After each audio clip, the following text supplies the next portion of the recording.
Olá pessoal, começa agora mais uma videoaula do nosso canal Aprenda a Língua Portuguesa. E essa videoaula está sendo em homenagem ao dia 7 de abril, Dia do Jornalista.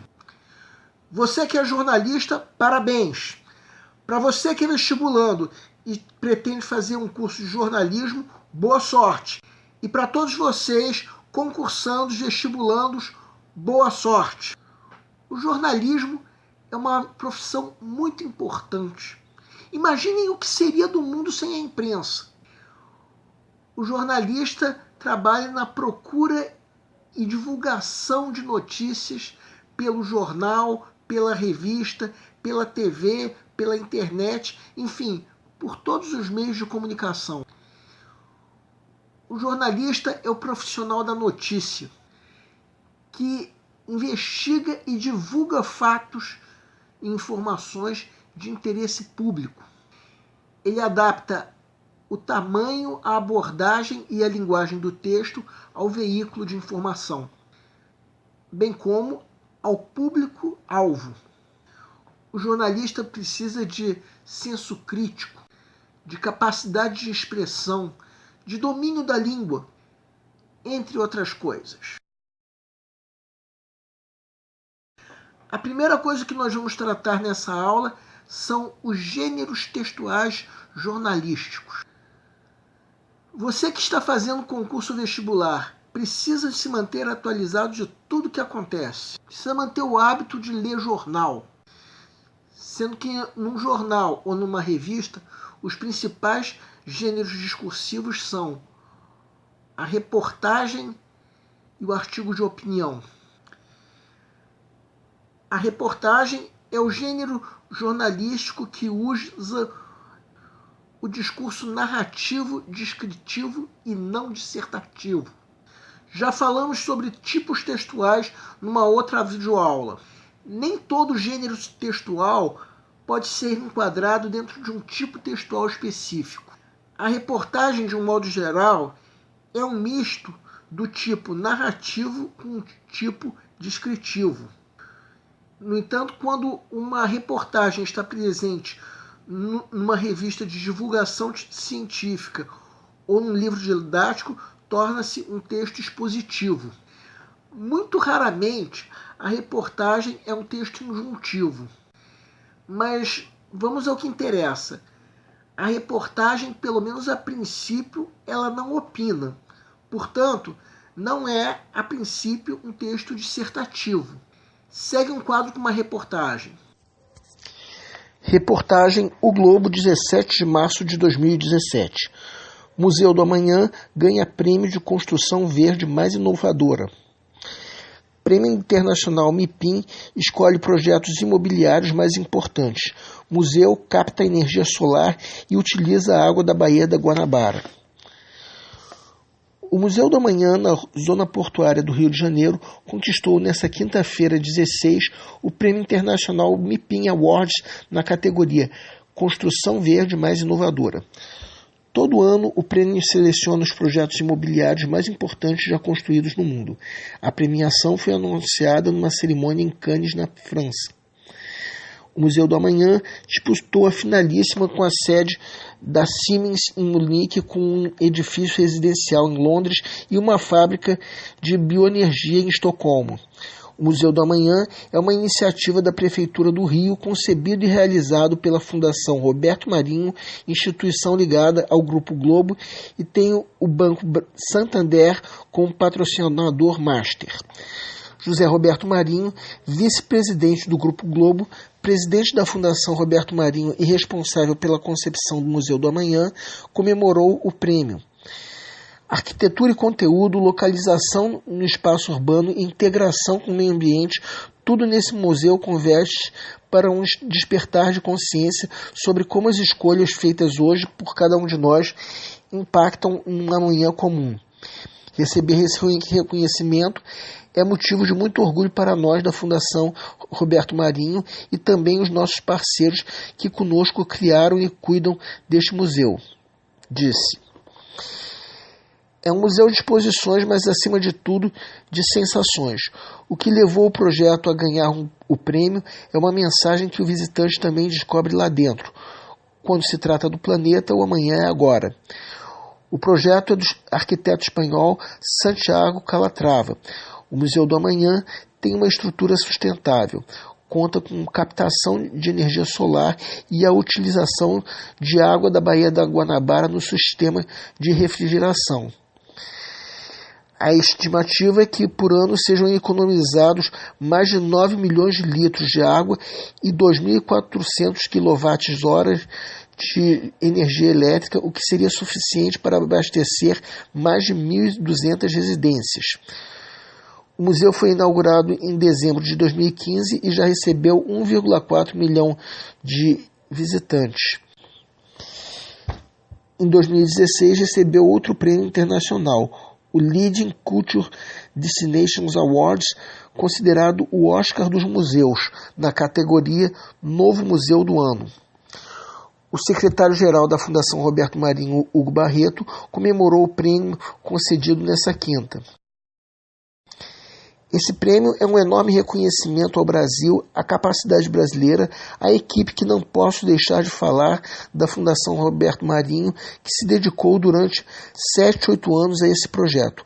Foi uma emoção enorme e o que eu descartaria é que o Museu do Amanhã concorreu não com projetos simplórios e sim com projetos extremamente complexos e sofisticados de primeira linha de vários países do mundo. Transcrevemos essa reportagem para que vocês percebam como em momento nenhum o autor deu uma opinião muito concreta sobre o assunto. Estourando, podemos dizer que ele deu uma opinião de forma discreta. Nós vamos ver a diferença quando transcrevermos um artigo de opinião. Bem, agora vamos falar sobre o artigo de opinião, que é um texto tipicamente dissertativo. Um texto que traz a opinião de quem escreve, que tentam dar uma ideia de um ou mais argumentos que pretendem convencer o leitor a respeito de um ponto de vista.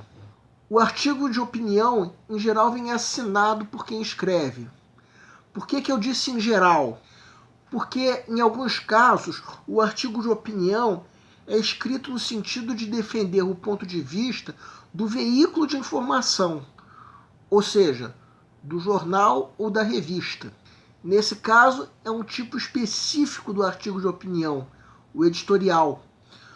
Uma diferença básica é que quando não se trata de um editorial, o texto pode vir em primeira pessoa, mas no editorial, não. Outra diferença também é que o editorial não vem assinado. Por que não vem assinado? Porque não faz sentido, não é a pessoa que escreve que está defendendo aquele ponto de vista, e sim o veículo de informação. Segue um quadro. Agenda positiva de Carlos Alberto de Franco. Impressiona-me o crescente espaço destinado à violência nos meios de comunicação, sobretudo no telejornalismo. Catástrofes, tragédias e agressões, recorrentes como chuvas de verão, compõem uma pauta sombria e perturbadora. A violência não é uma invenção da mídia, mas sua espetacularização é um efeito colateral que deve ser evitado. Não se trata, por óbvio, de sonegar informação, mas é preciso contextualizá-la. A overdose de violência na mídia pode gerar fatalismo e uma perigosa resignação. Não há o que fazer, imaginam inúmeros leitores, ouvintes, telespectadores e internautas. Acabamos todos paralisados sob o impacto de uma violência que se afirma como algo irrefreável e invencível. E não é verdade.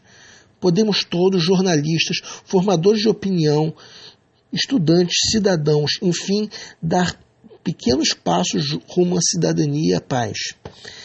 Precisamos valorizar editorial e informativamente inúmeras iniciativas que tentam construir avenidas ou ruelas de paz nas cidades sem alma. É preciso investir numa agenda positiva. A bandeira meio-pau sinalizando a violência sem fim não pode ocultar o esforço de entidades, universidades e pessoas isoladas que diariamente se empenham na recuperação de valores fundamentais: o humanismo, o respeito à vida, a solidariedade. São pautas magníficas, embriões de grandes reportagens. Denunciar o avanço da violência e a falência do Estado no seu combate é um dever ético, mas não é menos ético iluminar a cena de ações construtivas frequentemente desconhecidas do grande público que, sem alarde ou pirotecnias de marketing, colaboram e muito na construção da cidadania. A juventude, por exemplo, ao contrário do que fica pairando em algumas reportagens, não está tão à deriva. A delinquência bem nascida, denunciada muitas vezes nesse espaço opinativo, está longe de representar a maioria esmagadora da população estudantil. A juventude real, perfilada em várias pesquisas e na eloquência dos fatos, está identificando valores como amizade, família, trabalho. Há uma demanda reprimida de normalidade. A nova tendência tem raízes profundas. Os filhos da permissividade e do jeitinho sentem intensa necessidade de consistência profissional e de âncoras éticas. A juventude batalhadora acredita no estudo e no esforço. O Brasil do corporativismo, da impunidade, do dinheiro e da força do sobrenome vai aos poucos abrindo espaço para a cultura do trabalho, da competência e do talento. O auê vai sendo substituído pela transpiração e o cartório vai sendo superado pela realidade do mercado. A violência está aí e é brutal, mas também é preciso dar o outro lado, o lado do bem. Não devemos ocultar as trevas, mas temos o dever de mostrar as luzes que brilham no fim do túnel. A boa notícia também é informação. E, além disso, é uma resposta ética e editorial aos que pretendem fazer do jornalismo um refém da cultura de violência. O jornalismo de denúncia, firme e independente, é essencial à democracia, mas é preciso também construir e valorizar uma agenda positiva. Carlos Alberto de Franco é jornalista.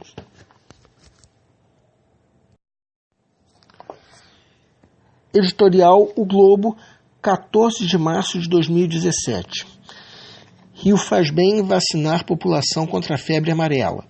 A vacinação demandará boa coordenação do Estado em seus 92 municípios, muitos deles em crise financeira, que precisarão refrigerar e armazenar as doses. É acertada a decisão das autoridades de saúde do Estado do Rio de vacinar a população contra a febre amarela, apesar de não haver até o momento qualquer caso notificado em território fluminense. Trata-se de uma medida de precaução, já que o Rio está cercado por 3 estados, Espírito Santo, Minas Gerais e São Paulo, onde há registros da doença. Segundo especialistas, esse é o maior surto de febre amarela da história recente do Brasil.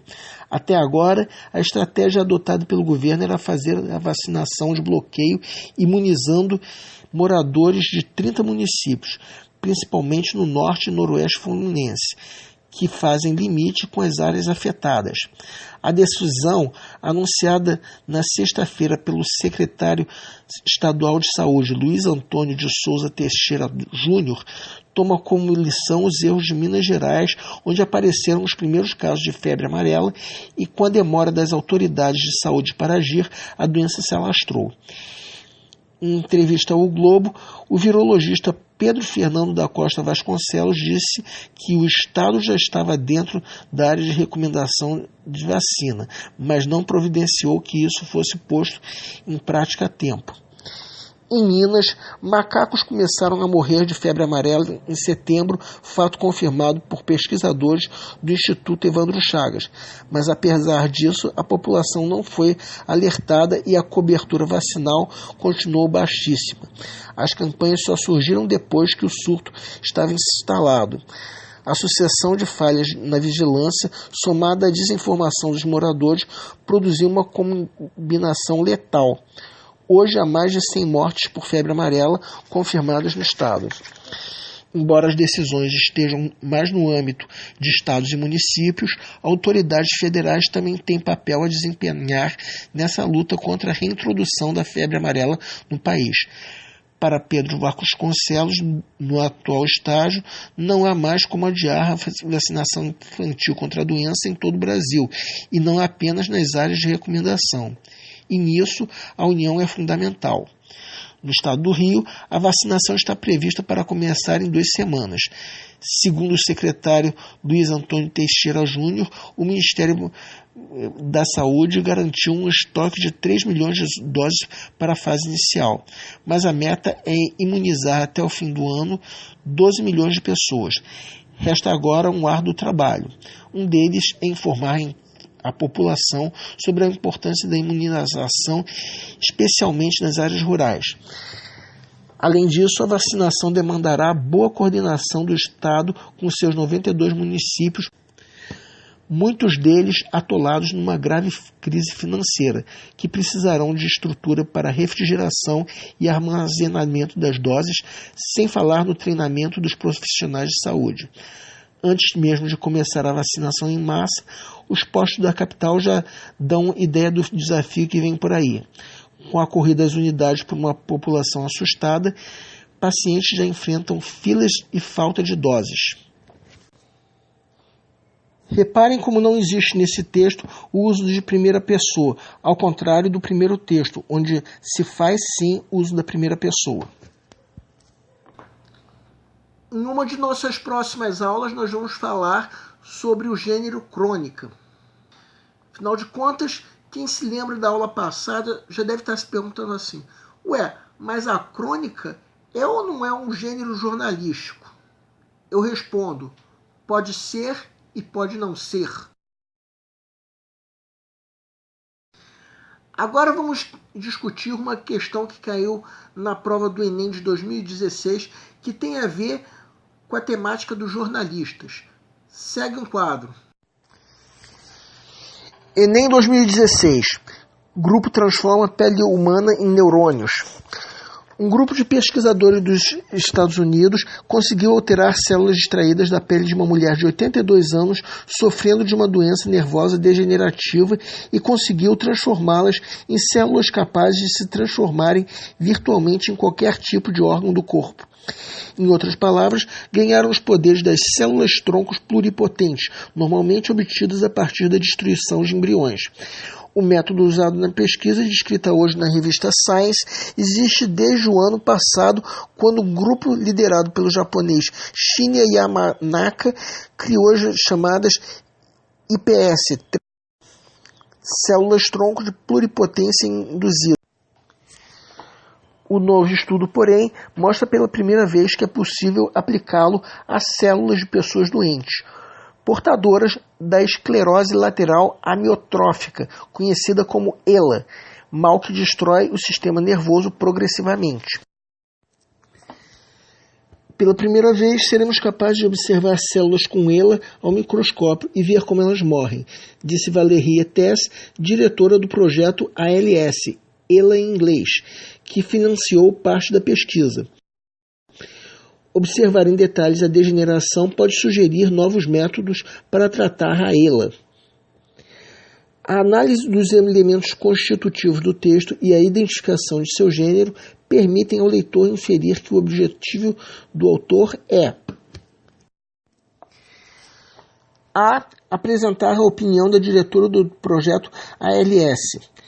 B. Expor a sua opinião como uma especialista do tema. C. Descrever os procedimentos de uma experiência científica. D. Defender a pesquisa e a opinião dos pesquisadores dos Estados Unidos.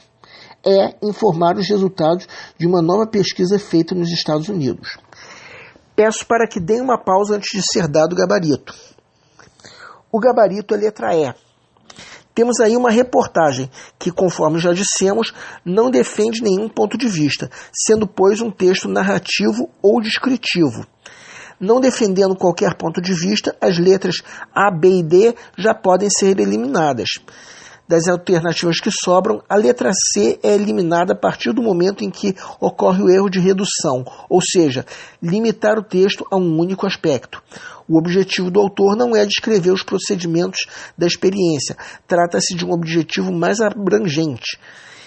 Exatamente o que diz o gabarito letra E: informar os resultados da pesquisa.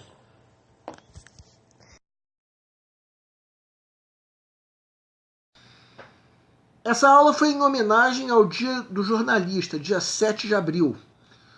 Nós falamos principalmente sobre os gêneros textuais do jornalismo. É um assunto que nós ainda vamos retomar em algumas das nossas próximas aulas. Afinal de contas, não é um assunto inesgotável. Até porque o nosso canal tem por objetivo ajudar você a fazer a tua prova de concurso, principalmente vestibular. E a nossa próxima aula vai ser em homenagem ao dia 13 de abril, Dia dos Jovens. O nosso canal está procurando maneiras divertidas de fazer com você a tua prova de concurso, em especial vestibular. Eu peço que vocês nos escrevam para dizer como se saíram nas provas. Conforme for, nós faremos os devidos comentários numa próxima aula. E para todos vocês, o nosso canal deseja boa sorte. O Aprenda a Língua Portuguesa vai ajudar você a fazer a tua prova de concurso ou vestibular. Qualquer dúvida que vocês tenham, podem nos escrever, seja através do nosso e-mail, seja através da nossa fanpage no Facebook, seja através do Google+. E você pode nos escrever para fazer qualquer comentário, elogio, crítica ou até reclamação sobre as nossas videoaulas. É importante nós sabermos em que nós podemos melhorar. A missão do nosso canal é melhorar cada vez mais. E eu quero agradecer a todos vocês que estão assistindo nossas videoaulas e principalmente agradecer a todos vocês que estão compartilhando nossas videoaulas com outras pessoas. Muito obrigado, vocês estão ajudando nosso canal a ser feito. E eu quero pedir para vocês que ainda não se inscreveram que façam isso. Muito obrigado e aguardem nossa próxima aula.